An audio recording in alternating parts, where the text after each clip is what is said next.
Mainly যে আলোচনা জৈব রসায়নের শুরু থেকে। তো জৈব রসায়ন বলতে বোঝাচ্ছে, দেখো জৈব রসায়ন বলতে বোঝাচ্ছে হলো কার্বন যৌগের রসায়ন। অর্থাৎ এই অধ্যায়ে দেখবে অনেক অনেক কার্বন দেখতে পাবা। এই কার্বন যৌগের রসায়ন বলা হচ্ছে। এবং আরও একটা কথা বলা আছে, দেখো যে হাইড্রোকার্বন হলো মূল জৈব যৌগ। তাহলে আমাদের মূল জৈব যৌগ কোনটা, সেটা হলো হাইড্রোকার্বন। তাহলে হাইড্রোকার্বন জিনিসটা কি?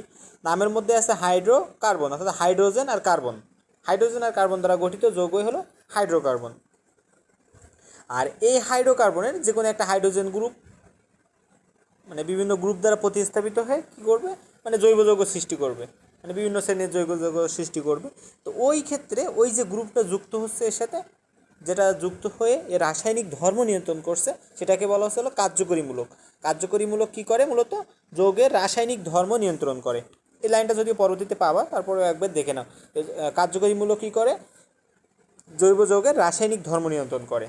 মানে গুরুত্বপূর্ণ একটা এমসিকিউ কিন্তু।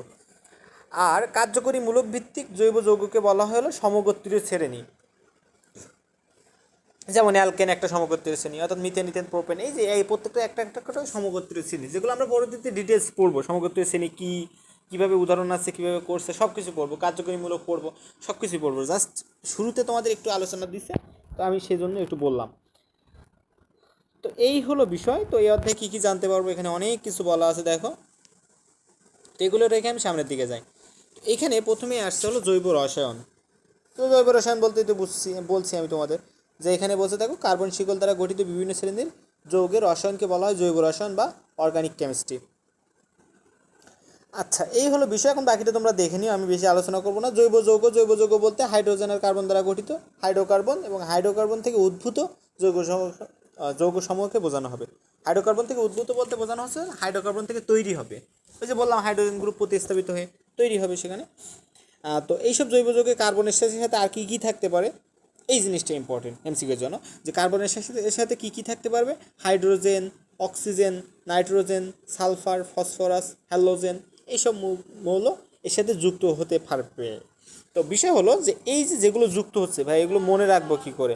তো তোমরা এটা মনে রাখার জন্য একটা ছন্দ ইউজ করতে পারো, নাইসব দিয়ে, CHOPS, নাইসব দিয়ে। এই এনটা বড় হাতের, এই কয়টা বড় হাতের, এই পাঁচটা দিয়ে পাঁচটা। দেখুন, এন দিয়ে হলো নাইট্রোজেন, তারপরে সি দিয়ে হলো কার্বন থাকবে, এইচ দিয়ে হলো হাইড্রোজেন থাকবে, অক্সিজেন আছে, ফসফরাস আছে, সালফার আছে, দেখতে পাচ্ছ? আর এর সাথে সাথে আরও আছে হ্যালোজেন, হ্যালোজেন গ্রুপ। এই গ্রুপগুলো এর সাথে যুক্ত হতে পারে। আচ্ছা, এই হলো বিষয়। আর এরপরে এগুলো তো পড়লাম জৈব যৌগ। এখন কথা হলো, তোমার যদি বলা হয় CO2, CO, ধরো H2CO3, PCl3, বা তোমার বলা হলে HCl বা সোডিয়াম ক্লোরাইড, এসব কিন্তু একটা জৈব যৌগ না। কেন জৈব যৌগ না? এখানে আমরা জৈব যৌগের সংজ্ঞা পড়ছি কি, অবশ্যই সেটা হাইড্রোকার্বন বা হাইড্রোকার্বন থেকে উদ্ভূত হওয়া লাগবে। কিন্তু এখানে দেখো একটাও কিন্তু হাইড্রোকার্বন না। অর্থাৎ দেখো এখানে কার্বন নাই, হাইড্রোজেনও নাই। আবার এখানে দেখো কার্বন আছে কিন্তু হাইড্রোজেন নাই, দ্যাটস এটাও কিন্তু হাইড্রোকার্বন না। একইভাবে এখানে কার্বনিক অ্যাসিড, এখানে এই যে এটা কিন্তু হাইড্রোকার্বন থেকে উদ্ভূত না। কার্বনিক অ্যাসিড কীভাবে তৈরি হয়? পানি আর কার্বন ডাইঅক্সাইড দিয়ে তৈরি হয়। একইভাবে কার্বন মনোঅক্সাইড, তারপরে কার্বন ডাইঅক্সাইড, এগুলো কিন্তু একটা হাইড্রোকার্বন না। হাইড্রোক্লোরিক অ্যাসিডের ক্ষেত্রে দেখো এখানে হাইড্রোজেন আছে কিন্তু কার্বন নাই। আবার সোডিয়াম ক্লোরাইড, এখানে কিন্তু কার্বন হাইড্রোজেন কোনোটাই নাই।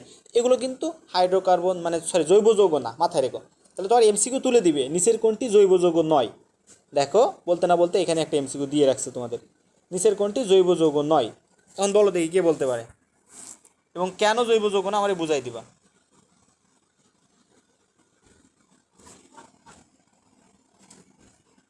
কে বলতে পারবা?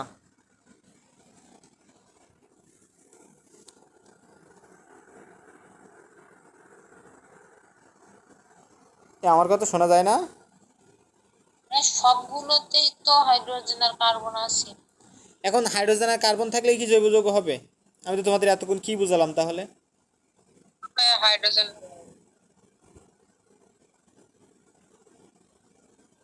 তার মানে কি এখানে প্রশ্ন ভুল দেওয়া আছে বলতে চাচ্ছ? না ভাইয়া। আচ্ছা, এই ক্লাস করছিল তো মনিরা, মনিরা বলো।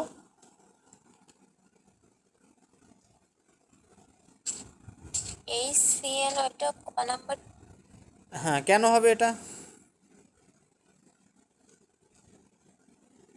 আচ্ছা, তোমাদের আমি একটা কথা বলি, তোমরা অপশানের দিকে তাকাও। এই দেখো CH4 আছে, এটা হাইড্রোজেন আর কার্বন দ্বারা গঠিত জৈব যৌগ, তাহলে এটা হাইড্রোকার্বন। মানে এই CHO আছে, এটাও হাইড্রোকার্বন। এখানে দেখো CH3OH, এটাও হাইড্রোকার্বন, কিন্তু এটা তো হাইড্রোকার্বন না। কারণ কি? এটা হলো হাইড্রোকার্বন বা হাইড্রোকার্বন থেকে উদ্ভূত জৈব যৌগ না। এটা হলো হাইড্রোজেন সায়ানাইড আছে, তো এটা হাইড্রোকার্বন বা আচ্ছা। হাইড্রোকার্বন থেকে উদ্ভূত জৈব যৌগ না। আচ্ছা, এই আর এরপরে এরপরে আছে জৈব যৌগ আর প্রাণশক্তি মতবাদ। তো আমাদের প্রাণশক্তি মতবাদের ক্ষেত্রে বলা হচ্ছে, দেখো প্রথমে বলছে যে 1808 সালে সুইডিশ বিজ্ঞানী বার্জেলিয়াস কী করছিল? বার্জেলিয়াস উদ্ভিদ ও প্রাণী অর্থাৎ সজীব পদার্থ থেকে প্রাপ্ত জৈব যৌগের সমূহকে মানে যে যৌগগুলো পাবো আমরা তাদেরকে বলছে জৈব যৌগ। আর খনিজ বা নির্জীব পদার্থ থেকে যেগুলো জৈব মানে যে যৌগসমূহকে পাবো সেগুলোকে বলা হয়েছে হলো অজৈব যৌগ। তার মানে বার্জেলিয়াস বলতে চাচ্ছে কি, বিজ্ঞানী বার্জেলিয়াস বলতে চাচ্ছে যে আমরা যদি সজীব উদ্ভিদ বা প্রাণী থেকে যে যৌগগুলো পাবো সেগুলো হলো জৈব যৌগ, আর খনিজ বা নির্জীব পদার্থ থেকে যেগুলো পাবো সেগুলো হলো অজৈব যৌগ। আচ্ছা, আর এরপরে দেখো, এরপরে তার কথা তো হলো। আর আরও একটা কথা আছে যে এই যে প্রাণশক্তি মতবাদ বলতে বোঝানো হচ্ছে, দেখো যে 1815 সালে বিজ্ঞানী বার্জেলিয়াস প্রস্তাব করেন যে জৈব যৌগসমূহ কেবল সজীব উদ্ভিদ ও প্রাণীতে এক রহস্যময় প্রাণশক্তির প্রভাবে উৎপন্ন হয়ে থাকে, তাই পরীক্ষাগারে জৈব যৌগসমূহকে উৎপাদন করা সম্ভব নয়। এই যে মতবাদ, এই মতবাদটাকে বলা হয় বার্জেলিয়াসের প্রাণশক্তি মতবাদ। এই মতবাদ তোমার আসবে না, কথা হলো এর মতবাদটা ভুল সম্পূর্ণ। এই যে জৈব যৌগ প্রস্তুত করা সম্ভব নয় সেটা পরবর্তীতে আবার ভাঙছে, কীভাবে হয়েছে আমরা দেখাবো। তো এটা মতবাদটা ভুল, এই মতবাদটা মনে রাখার দরকার নয়। তবে তোমাদের পরীক্ষা MCQ আসতে পারে যে মানে প্রাণশক্তি মতবাদ প্রবর্তন করেন কে? সেটা হলো বিজ্ঞানী বার্জেলিয়াস। এটা কিন্তু একবার মেডিকেল অ্যাডমিশন টেস্ট আসছে। আচ্ছা, এরপরে দেখো এই যে বিজ্ঞানী বার্জেলিয়াস, তারপরে 1828 খ্রিস্টাব্দে ফ্রেডরিক উহালার, এই যে বার্জেলিয়াসেরই স্টুডেন্ট, তো এই ফ্রেডরিক উহালার কী করছিলে যে তিনি আকস্মিকভাবে আর কি জৈব যৌগ তৈরি করে ফেলেন। অর্থাৎ তিনি চাচ্ছিলেন কি পরীক্ষাগারে অজৈব অ্যামোনিয়াম ক্লোরাইড আর লেস সায়ানাইড দ্রবণের বিক্রিয়ায় তিনি মানে উৎপন্ন অ্যামোনিয়াম সায়ানাইডকে বাষ্পীভূত করে কঠিন অ্যামোনিয়াম সায়ানাইড তৈরি করতে চাইছিলেন।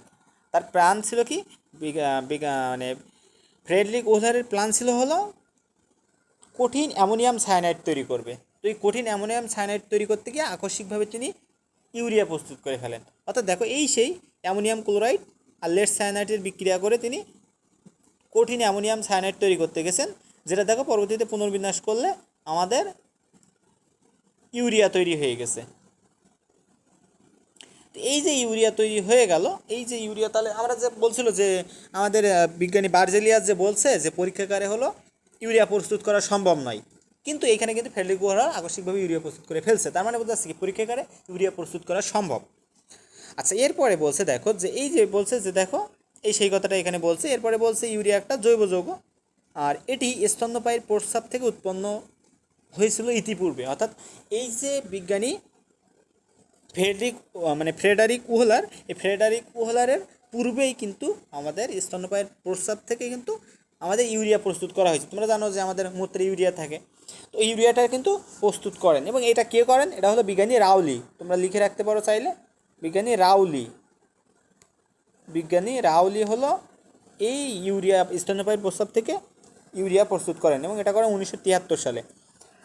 আচ্ছা, এ হলো বিষয়। তো এই যে ইউরিয়া প্রস্তুত করেন পরীক্ষাগারে, এই কারণে এই ফ্রেডারিক ওহলারকে বলা হয় হলো জৈব রসায়নের জনক। অনেক অনেক ইম্পর্টেন্ট, ফ্রেডারিক ওহলারকে বলা হয় কি জৈব রসায়নের জনক। আচ্ছা, আর তোমাদের আরও কয়েকটা জিনিস চাইলে লিখে বলতে পারো। তোমাদের রসায়নের জনক মানে রসায়নের জনক তো তোমরা জানো আল খাওয়ারিজম, আর এখানে আধুনিক রসায়নের জনক হলো জন ডাল্টন। এগুলো দরকার নাই তেমন, তারপরে জানার জন্য বলছি আর কি। আর আধুনিক জৈব রসায়নের জনক হলো বিজ্ঞানী ভোলার। জৈব রসায়নের জনক হলো ফ্রেডারিক উহলার, আর আধুনিক জৈব রসায়নের জনক হলো বিজ্ঞানী ভোলার। এগুলো জাস্ট জানার জন্য বললাম, বইয়ে যেগুলো নাই এর বাইরে প্রশ্ন আসবে না। আচ্ছা, এখন কথা হলো এই যে জৈব যৌগ গঠনে কার্বনগুলো দেখা যায় যে আমাদের এখানে বলছে দেখো জৈব যৌগের প্রাচুর্য। প্রাচুর্য বলতে মানে বোঝা যাচ্ছে কি এখানে কতগুলো পাচ্ছি আমরা। তো এখানে দেখো বলছে যে জৈব যৌগ বর্তমান 80 লক্ষেরও বেশি, তার মানে বুঝতে পারছো 80 লক্ষেরও বেশি জৈব যৌগ রয়েছে এবং অজৈব যৌগের সংখ্যা কত, প্রায় 1 লক্ষের মতো। জৈব যৌগের সংখ্যা 80 লক্ষেরও বেশি, অজৈব যৌগের সংখ্যা প্রায় 1 লক্ষের মতো। এবং এই যৌগের যে সংখ্যাধিক্য বা প্রাচুর্য এর কারণ হলো তিনটা। কেন আমরা জৈব যৌগ অনেকগুলো পাচ্ছি, এই যে 80 লক্ষ জৈব যৌগ পাচ্ছি, এতগুলো কেন পাচ্ছি, এর এই যে প্রাচুর্যের কারণ হলো তিনটা। এই তিনটা কারণ এমসিকিউ মাঝে মাঝে চলে আসে। কী কী? ক্যাটেনেশন, আর একটা আছে সমানুতা, আর একটা আছে পলিমারকরণ। এই তিনটা পয়েন্ট গোল করে ফেলবা।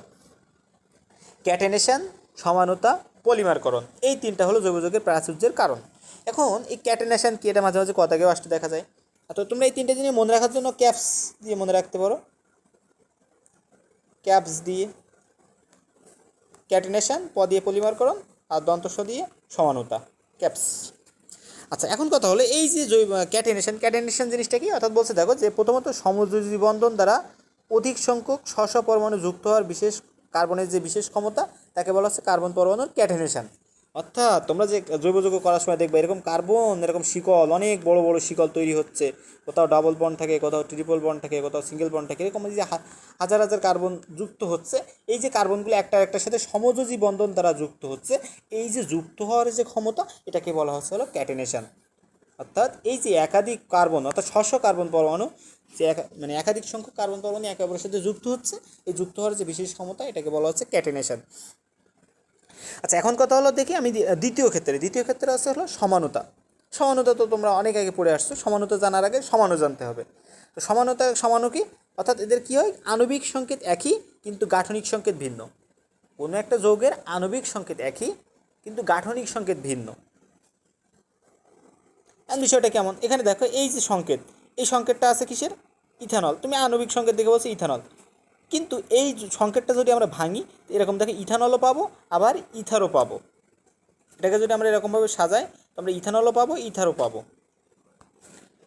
তো এই যে কথা হলো এই যে আণবিক সংকেতটা কিন্তু একই, কিন্তু এদের যদি আমরা গাঠনিক সংকেত বলতে এই যে এরকম কার্বন দিয়ে দিয়ে আমরা করলাম, তার পাশে হাইড্রোজেন দিয়ে অক্সিজেন দিয়ে এগুলো করলাম। আমি এগুলো করছি না, সময় সাপেক্ষ ব্যাপার, যেহেতু এগুলো তোমাদের দেখার কথা ছিল, এই কারণে এগুলো আর ডিটেলস আলোচনা করছি না।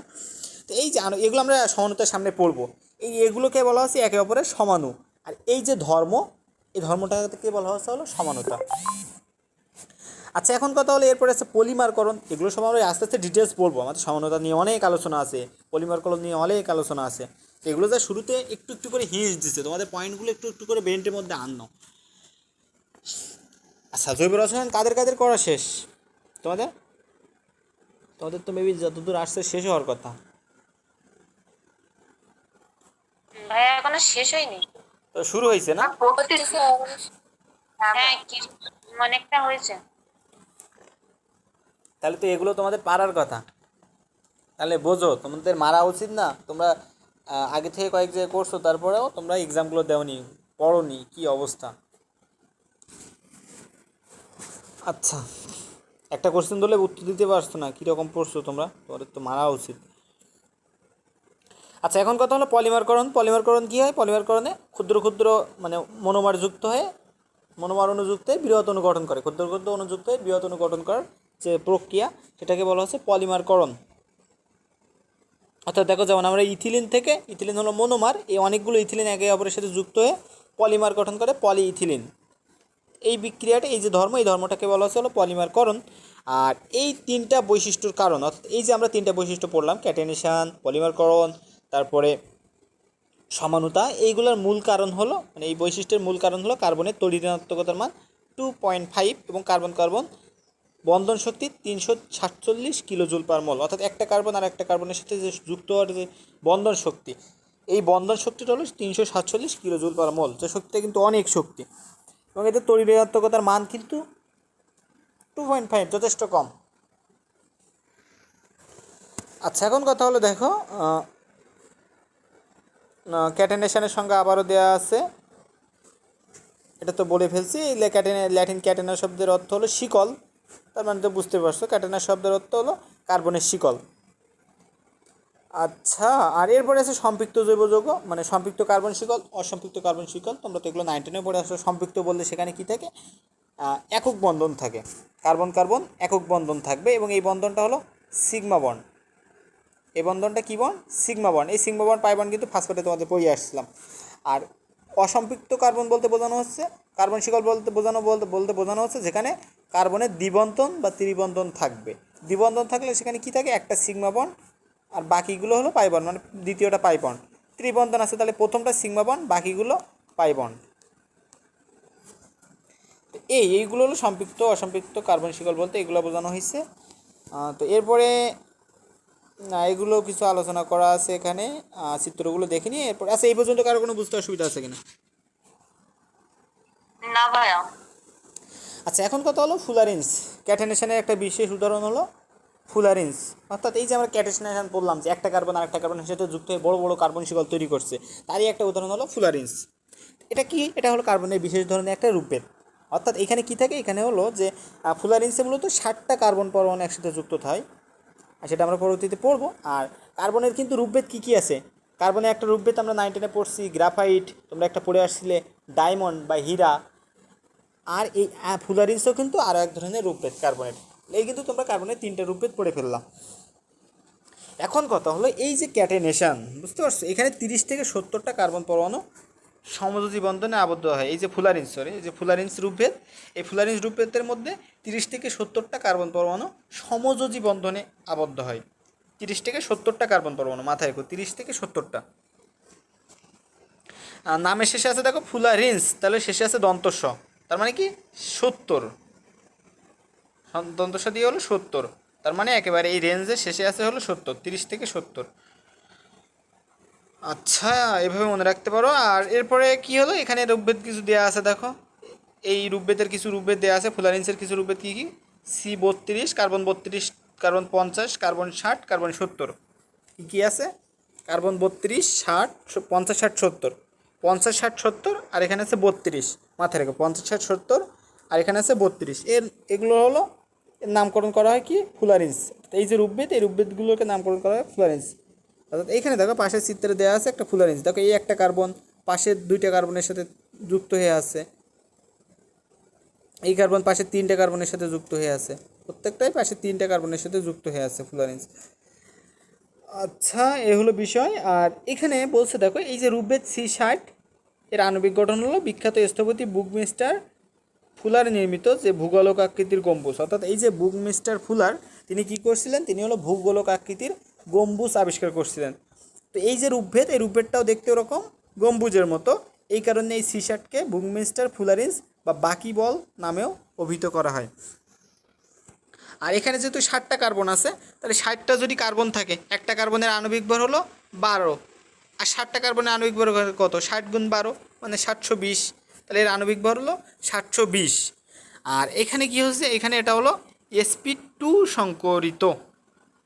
অর্থাৎ কি দেখো, এখানে একটা কার্বন, এখানে এর মধ্যে দেখো একটা কার্বন পাশের 3টা কার্বনের সাথে যুক্ত হয়ে আছে, অর্থাৎ 3টা সিগমা বন্ড হয়ে আছে। তো 3টা সিগমা বন্ড হলে কিন্তু 1s + 2p, তোমাদের কিন্তু এগুলো সব পড়ানো হয়েছিল। তাহলে 1s + 2p মানে কি sp2 সংকরণ আছে। বারবার পুরনো পড়া রিভিশন দাও, না গেলে কিন্তু বেগ আছে। আচ্ছা, এরপরে আছে ক্যাটেনেশনের সফলতার কারণ। এই যে কার্বনের ক্যাটেনেশন, এটা সফল কেন? ভাই ওগুলো তো 3 অধ্যায়, আমাদের কোনো 3 অধ্যায় আপনি পড়াননি। ফার্স্ট পার্টে 3 অধ্যায় এখনো হয় নাই। না ভাই, আমাদের শুধু 2 অধ্যায় হয়েছে। আচ্ছা, খুব শীঘ্রই তাহলে শুরু হয়ে যাবে, তোমাদের রুটিনে মেবি অ্যাড হবে। আচ্ছা, সমস্যা নেই, তাও তো বলে দিচ্ছি সংকরণ। আর আরেকটা কাজ করবা না, তাহলে তোমাদের গ্রুপে আমি যে সংকরণের ক্লাসটা নিছি আগে, সেই সংকরণের ভিডিওটা দিয়ে দিবা না, হালকা করে দেখে নিও, ওখানে হয়তো দ্রুত করা হয়েছে, তোমাদের আরও সোলো করানো হবে আশা করা যায়। তো ভিডিওটা দিয়ে দিবা না গ্রুপে, তোমরা দেখে নিও সংকরণটা। সংকরণ অনেক অনেক ইম্পর্টেন্ট একটা টপিক, ওখানে 2-3 নিয়মে করা আছে, তোমরা দেখলে আশা করি বোঝা যাবে। আচ্ছা, এখন বলছে যে এই ক্যাটেনেশনের যে সফলতার কারণ, এই ক্যাটেনেশনের সফলতার কারণ কি কি? আমরা বলছিলাম যে প্রথমে হলো কার্বন কার্বন যে বন্ধন শক্তির উচ্চ মান, অর্থাৎ 347 কিলোজুল পার মোল। আর যা একই পর্যায়ের অন্যান্য মৌলের বন্ধন শক্তির তুলনায় কিন্তু অনেক বেশি। যেমন দেখো নাইট্রোজেন বন্ধন শক্তির মান 163 কিলোজুল পার মোল। তো এর থেকে কিন্তু কার্বনেরটা দেখো 347, কত বেশি। এই কারণে কিন্তু কার্বনের ক্যাটাইনেশনটা সফল হয়েছে। আবার বলছে দেখো কার্বন কার্বন এই যে বন্ধন শক্তি, এই বন্ধন শক্তিটা এত বেশি কেন? এই বন্ধন শক্তিটা এত বেশি হওয়ার কারণ হলো কার্বনের মোটামুটি ইলেকট্রন আসক্তি। কার্বনের কিন্তু ইলেকট্রন শক্তির মান যথেষ্ট বেশি আছে। আর কার্বনের তড়িৎ ঋণাত্মকতার মান দেখো 2.5, যেটা এই পর্যায়ের প্রথম মৌল লিথিয়াম এবং শেষ মৌল যে ফ্লোরিন, এই দুইটার গড় মানের সমান। মানে কার্বনের আণবিক ভর কত 6। এই মৌলের শুরুতে ছিল কি লিথিয়াম, উপরের গ্রুপে ছিল হাইড্রোজেন, এটা 2 নম্বর গ্রুপে, আর এর শেষে একদম ছিল ফ্লোরিন, আর তারপরে ছিল হলো নিয়ন। তো ফ্লোরিন আর এই যে লিথিয়াম, এই দুইটার গড় করলে পাওয়া যাচ্ছে কত, কার্বনের যে আমাদের তড়িৎ ঋণাত্মকতা, সেই তড়িৎ ঋণাত্মকতার মানে সমান। আর আরও একটা কারণ এখানে বলতে থাকো যে সবচেয়ে কার্যকরী সত্য হলো কার্বনের ক্ষুদ্র পারমাণবিক ব্যাসার্ধ এবং দ্বিতীয় শক্তি স্তরে যৌথতা ইলেকট্রন। অর্থাৎ কার্বনের যে 6, তাহলে প্রথম শক্তি স্তরে 2টা থাকে, দ্বিতীয় শক্তি স্তরে 4টা থাকে।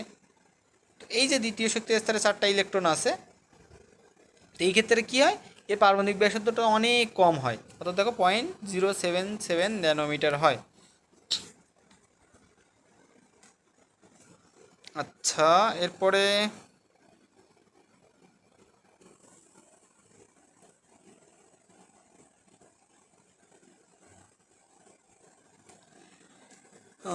সমানতা আছে। সমানতা সম্পর্কে তেমন বেশি করতে হবে না, সমানতার সামনে পড়ানো হবে। আর তাহলে এখান থেকে ভাই ওই এক্সামটা কোন পর্যন্ত পড়ানোর জন্য ছিল, কত পেজ? আচ্ছা, কত পেজ তোমরা বলে দাও, কত পেজ পর্যন্ত? জৈব যৌগের শ্রেণী বিভাগের ওপর পর্যন্ত, মানে এ পেজ শেষ করেননি, 57 পেজের শেষ পর্যন্ত ছিল ওই ভিডিওতে। আচ্ছা, তো ওই হলো বিষয়। 2টা ভিডিও দিছিলাম কিন্তু, মাথায় রেখো। জি ভাইয়া। আচ্ছা, তো এখানে পলিথিনের পলিমারকরণ বিক্রিয়াটা আছে, যদি এগুলো শেষের দিকে আবার পড়বো। তারপরে এখান থেকে যখন যেহেতু সামনে আসছে, এই জিনিসটা পড়ে ফেলো যে পলিমারকরণ কি বলছে দেখো, যে বিক্রিয়ায় একই যৌগের বিশেষত অসম্পৃক্ত হাইড্রোকার্বনের বহু সংখ্যক অণু পরস্পর যুক্ত হয়ে বৃহৎ অণু গঠন করবে, ক্ষুদ্র ক্ষুদ্র অণু যুক্ত হয়ে বৃহৎ অণু গঠন করবে। এটা কিন্তু তোমরা যেমন অণু কীভাবে গঠিত হয়, অনেকগুলো পরমাণু মিলে, এরকমভাবে কিন্তু কনসেপ্টটা রেখো না। এখানে কিন্তু ক্ষুদ্র ক্ষুদ্র বহু সংখ্যক অণু যুক্ত হয়ে বৃহৎ অণু বিশিষ্ট জৈব যৌগ গঠন করবে। এই বিক্রিয়াটাকে বলা হচ্ছে পলিমারকরণ বিক্রিয়া। আর এই যে উৎপন্ন যৌগটাকে বলা হচ্ছে পলিমার, আর মূল যে যৌগ সেটাকে বলা হচ্ছে মনোমার। অর্থাৎ এটা হলো মনোমার, এটা হলো পলিমার। আচ্ছা, এখানে দেখো আমাদের বলা আছে ইথিলিন থেকে পলিথিন তৈরির বিক্রিয়াটা এখানে দেওয়া আছে, পলিমারকরণ বিক্রিয়া। এখানে দেখো বলা আছে উচ্চ চাপ বলতে কত, এখানে তোমরা বই লিখে রাখতে পারো। উচ্চ চাপ বলতে এই চাপটা হলো 1000 থেকে 1200 অ্যাটমসফিয়ার, 1000 থেকে 1200 অ্যাটমসফিয়ার, এটা হলো উচ্চ চাপ। আর এখানে মোল সংখ্যা, এখানে এই যে এনের মান লিখে নিতে পারো 600 থেকে 1000, প্রায় 600 থেকে 1000 এনের মান। আর এখানে তাপমাত্রা তো তোমার দেওয়া আছে, উচ্চ তাপমাত্রা 200 ডিগ্রি সেলসিয়াস তাপমাত্রা। এবং এখানে দেখো প্রভাবক আছে অক্সিজেন, এটা কিন্তু এমসিকিউ এর জন্য ইম্পর্টেন্ট। এই যে পয়েন্টগুলো বলছি, এখানে প্রভাবক হিসেবে কি আছে, প্রভাবক হিসেবে আছে অক্সিজেন। তাহলে এই জিনিসটা মাথায় রেখো, প্রভাবক হিসেবে কি আছে, অক্সিজেন। ইয়েনের মান কত বললেন? এনের মান 600 থেকে 1000। মানে দেখতে পাচ্ছ তোমরা এতক্ষণ লিখো নাই, যেই আমি বলছি এখান থেকে এমসিকিউর জন্য ইম্পর্টেন্ট, সেই লেখা শুরু করছো। কথা হলো আমি তো তোমাদের বলছি, আমার মুখ দিয়ে যেগুলো বের হচ্ছে বেশিরভাগই ইম্পর্টেন্ট ধরে রাখো। কারণ আমি এক কথা বারবার বলছি মানে কি, সে কথাটা তোমাদের এমসিকিউ আসতে দেখা যায়। আচ্ছা, এখন দেখো এখানে বলছে যে অ্যাসিটিলিন থেকে বেনজিন। তাহলে তোমাদের যদি পরীক্ষা আসে যে বেনজিন পলিমারকরণ বিক্রিয়ার ক্ষেত্রে বেনজিন কোনটি থেকে উৎপন্ন করা হয়, অ্যাসিটিলিন থেকে, বা উদ্দীপকে একটা বিক্রিয়া তুলে দেবে তোমাদের, একাডেমিকের জন্য একটা উদ্দীপকে বিক্রিয়া তুলে দিবে, দিয়ে বলবে ওই পলিমারকরণ বিক্রিয়া কী তৈরি করা হয়, এরকমভাবে বিভিন্নভাবে তৈরি করা যায়। আর আরও একটা কথা তোমরা এখানে চাইলে লিখে নিতে পারো, প্রোপাইনের পলিমারকরণ বিক্রিয়ায় মেসিটাইলিন বা প্রোপাইনের পলিমারকরণের বিক্রিয়ায় কী উৎপন্ন হয়?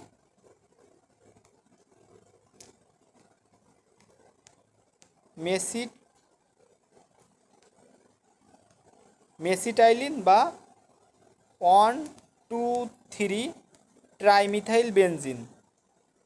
1,2,3 ট্রাইমিথাইল বেনজিন। তাহলে প্রোপাইনের পলিমারকরণ বিক্রিয়া কী উৎপন্ন হয়? মেসিটাইলিন বা 1,2,3 ট্রাইমিথাইল বেনজিন। এটাও লিখে রাখতে পারো, যদি এটা আসার মতো না তারপরে জানার জন্য লিখে রাখতে পারো এক্সট্রা ইনফরমেশান হিসেবে। এরপরে আছে জৈব যৌগ আর অজৈব যৌগের মধ্যে পার্থক্য। আচ্ছা, তো এবার যেটা বলছিলাম যে জৈব যৌগ আর অজৈব যৌগের মধ্যে বৈশিষ্ট্য যে পার্থক্যগুলো আছে সেটা কীগুলো। এখানে দেখো বলতেছে যে জৈব যৌগের ক্ষেত্রে কি হবে? অবশ্যই এই জৈব যৌগে কার্বন থাকবে। আর অজৈব যৌগের ক্ষেত্রে কি হবে? 2 বা ততোধিক মৌলের সমন্বয়ে গঠিত হবে অজৈব যৌগ। যেমন দেখো পানি, পটাশিয়াম, ট্রাইক্লোরাইড এগুলা। আর এই কার্বনের সাথেও কিন্তু জৈব যৌগে hydrogen, oxygen, nitrogen, sulphur, phosphorus এগুলো কিন্তু হ্যালোজেন এগুলো থাকতে পারে, আগেই বলছি। জৈব যৌগ কেমন হবে? সমযোজী বন্ধন থাকবে। আর অজৈব যৌগ কেমন হবে? আয়নিক বন্ধন থাকবে। অজৈব শুরুতে দেখো অ আছে, তাহলে মনে রাখবা আয়নিক বন্ধন হবে এখানে। আর জৈব যৌগের ক্ষেত্রে কী হবে? সমযোজী বন্ধন হবে। কারণ কি আমরা দেখছিলাম কিন্তু ক্যাটেনেশনের ক্ষেত্রে কার্বনগুলো পরস্পরের সাথে কী বন্ধন দ্বারা গঠিত হয়? সমযোজী বন্ধন দ্বারা গঠিত হয়। আচ্ছা, এই এখানে দেখানো আছে সমযোজী বন্ধন, আয়নিক বন্ধন, এগুলো তো তোমরা বোঝোই। এটা যেহেতু সমযোজী যৌগ মানে বন্ধন দ্বারা গঠিত হবে। এখন আরেকটা কথা, অজৈব যৌগের ক্ষেত্রে কিন্তু সমযোজী বন্ধন গঠিত হতে পারে। অজৈবর ক্ষেত্রে তোমরা মেন বৈশিষ্ট্যগুলো মনে রাখার ক্ষেত্রে আয়নিক বন্ধন দ্বারা বৈশিষ্ট্যগুলো মনে রাখবো, তবে অজৈব যৌগের ক্ষেত্রে কিন্তু আমার কিন্তু সমযোজী বন্ধনও গঠিত হতে পারে, অর্থাৎ আয়নিকও হবে, সমযোজী হবে।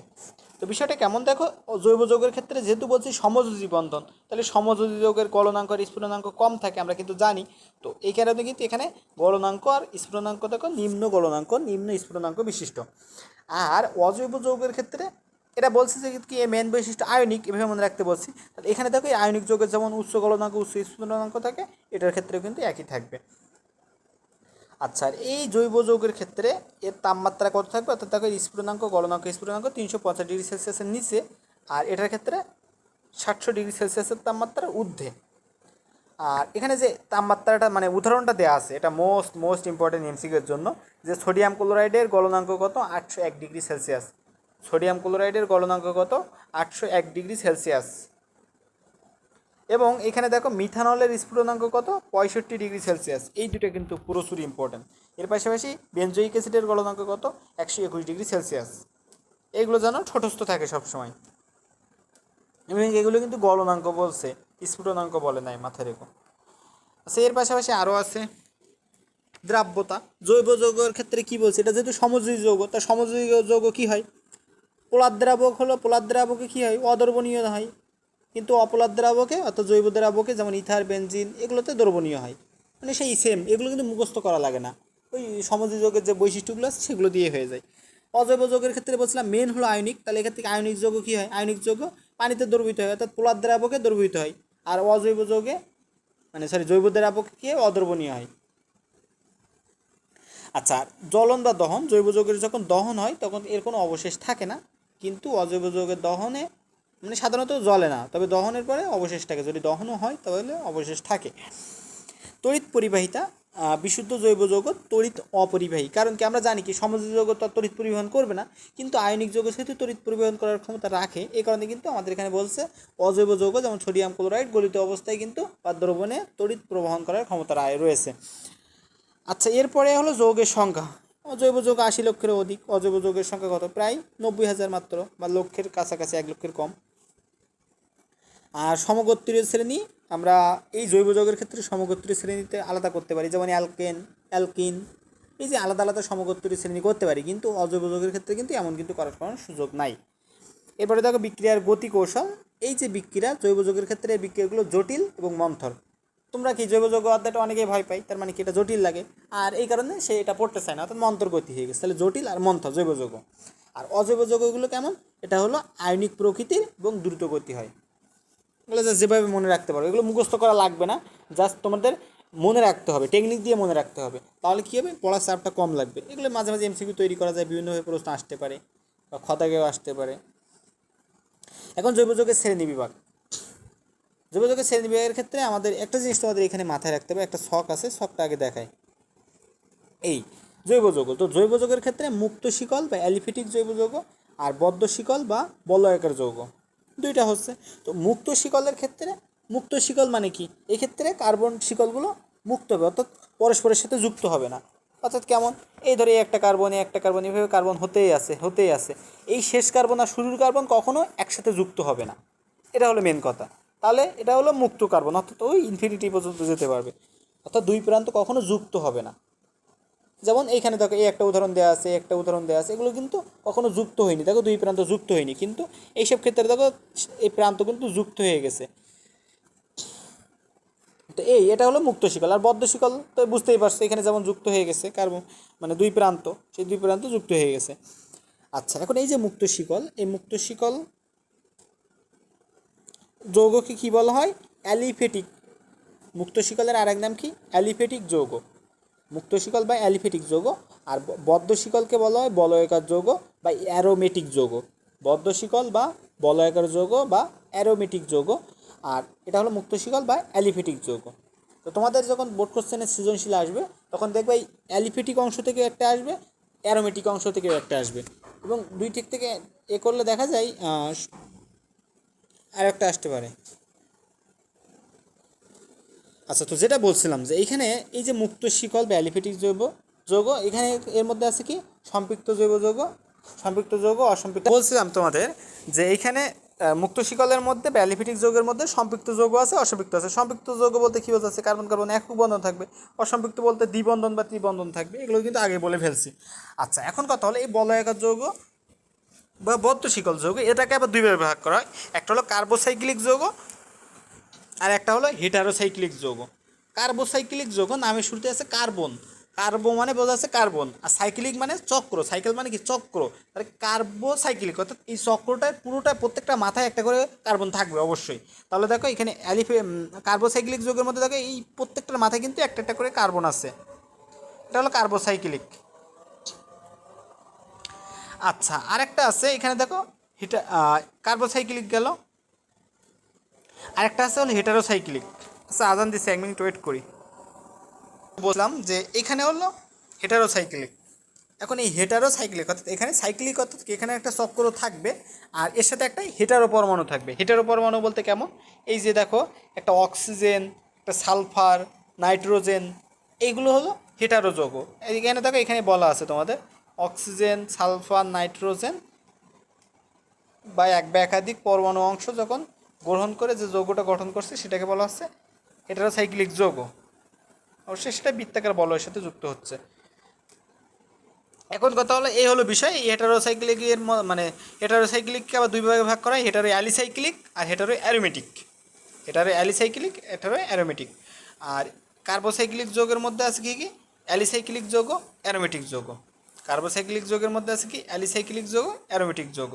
তো অ্যালিসাইক্লিক যৌগ বলতে এই যেগুলো এই কার্বন দিয়ে আছে। অ্যারোমেটিক যৌগ বলতে বোঝাচ্ছে বেনজিন বা বেনজিনের জাতক যেগুলো আছে, যেগুলো হলো সুগন্ধ দেয়। আর হেটারো অ্যালিসাইক্লিক, হেটারো অ্যারোমেটিক। এই তো গেল। হেটারো অ্যালিসাইক্লিক বলতে বোঝানো হচ্ছে অ্যালিসাইক্লিক যৌগে যদি হেটারো পরমাণু যুক্ত থাকে, আর হেটারো অ্যারোমেটিক বলতে বোঝানো হচ্ছে অ্যারোমেটিক যৌগে যদি একটা কার্বনের জায়গায় আমাদের একটা হেটারো পরমাণু যুক্ত হয়ে যায়, তখন সেটা হেটারো অ্যারোমেটিক। তো এর উদাহরণগুলো কিন্তু অনেক অনেক ইম্পর্টেন্ট। আমি যা ছকটা পড়াই দিয়েছি, এখানে প্রত্যেকটার মধ্যে উদাহরণ দেওয়া আছে তোমাদের। পরীক্ষা আসবে নিচের কোনটি হেটারো অ্যালিসাইক্লিক যৌগ, নিচের কোনটি হেটারো অ্যারোমেটিক যৌগ, নিচের কোনটি বিষমসাকৃতিক যৌগ, এরকমভাবে এমসিকিউ আসবে, বা নিচের কোনটি বিষমসাকৃতিক যৌগ নয়, এভাবে কিন্তু এমসিকিউগুলো আসবে। তো প্রত্যেকটা উদাহরণ তোমরা আগে থেকে পড়ে ফেলবে। এখানে জাস্ট আমি ছক দিয়ে পুরো বিষয়টা অল্প সময়ের মধ্যে বুঝাই দিছি। আর এখানে দেখো এই যে দেখো এগুলো তো বেনজিনের গঠন তোমরা জানো, দুইটা বেনজিন পাশাপাশি যুক্ত হলে একটা ন্যাপথেলিন গঠিত হয়, অর্থাৎ এই একটা বেনজিন, তো আর এর সাথে যদি আর একটা বেনজিন এরকম যুক্ত হয়ে যায়, তখন এটা হয়ে যায় ন্যাপথালিন। একটা বেনজিন এর সাথে আরেকটা বেনজিন যুক্ত হয়ে গেলে এটা হয় ন্যাপথালিন। আচ্ছা, এই হলো বিষয়। আর এখানে দেখো, এখানে এটা হলো ইথিলিন অক্সাইড বা ইপক্সি ইথেন, ইথিলিন অক্সাইড বা ইপক্সি ইথেন। আর এইটা হলো ফিউরান, যখন অক্সিজেন যুক্ত হচ্ছে এটারও পরমাণু হিসেবে, তখন সেটার নাম হচ্ছে ফিউরান। সালফার যখন থাকবে তখন থাই উচ্চারণ হয়, থায়োফিন। যখন নাইট্রোজেন থাকছে তখন পাইরোল, আর নাইট্রোজেন আছে তখন এখানে হলো পিরিডিন। এটা হলো পিরিডিন, এটা হলো পাইরোল। পাইরোলের ক্ষেত্রে দেখো এখানে দুইটা একক বন্ধন থাকছে আর এর সাথে একটা হাইড্রোজেন যুক্ত থাকছে, আর এখানে এক পাশে ডাবল বন্ড এক পাশে সিঙ্গেল বন্ড, এখানে কোনো হাইড্রোজেন থাকছে না, পিরিডিন। এই আর এই হলো বিষয়, এই নামগুলো সব পড়ে ফেললো উদাহরণ সহ। আর এর প্রত্যেকটায় দেখো উদাহরণ দেওয়া আছে, যেমন অ্যালিসাইক্লিক যৌগের উদাহরণ কী কী, সাইক্লোপ্রোপেন, সাইক্লোবিউটেন, সাইক্লোহেক্সেন।